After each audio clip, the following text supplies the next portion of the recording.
ملک میں شدید سیاسی تناؤ اور بحران ہے۔ نیب ترامیم کیس کے دوران چیف جسٹس سپریم کورٹ نے ریمارکس دیے کہ تمام مسائل کا حل عوام کے فیصلے سے ہی ممکن ہے۔ پارلیمنٹ کو دانستہ طور پر نامکمل رکھا گیا، قانون سازی بھی متنازع ہو رہی ہے۔ یہ بھی ریمارکس دیے کہ کیوں نہ عمران خان کو بلا کر پوچھا جائے اسمبلی نہیں جانا تو الیکشن کیوں لڑ رہے ہیں۔ سپریم کورٹ نے الیکشن کمیشن کو بھی نومبر 22 میں انتخابات برآمدگی کا موقف یاد دلا دیا۔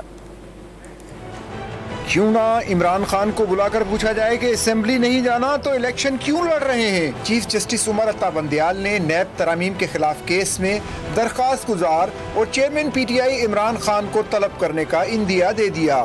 ریمارکس دیے کہ ملک کے تمام مسائل کا حل عوام کے فیصلے سے ہی ممکن ہے۔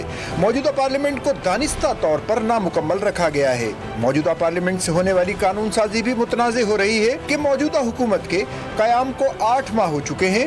الیکشن کمیشن نے اسپیکر رولنگ کیس میں کہا تھا کہ نومبر 2022 میں عام انتخابات کرانے کے لیے تیار ہوں گے۔ حکومتی وکیل نے کہا کہ کیا کوئی بھی شخص اٹھ کر مفروضے کی بنیاد پر قانون سازی کو چیلنج کر سکتا ہے۔ چیف جسٹس کا کہنا تھا کہ موجودہ کیس کے حقائق مختلف ہیں۔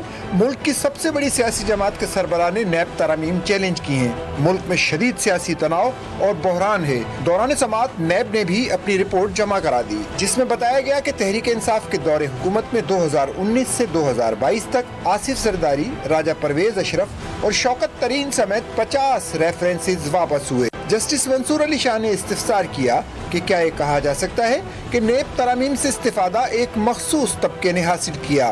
حکومتی وکیل نے کہا کہ نیب ترامیم سب کے لیے ہیں، ان سے کسی مخصوص طبقے کو فائدہ نہیں پہنچا۔ عدالت نے سماعت کل تک ملتوی کر دی۔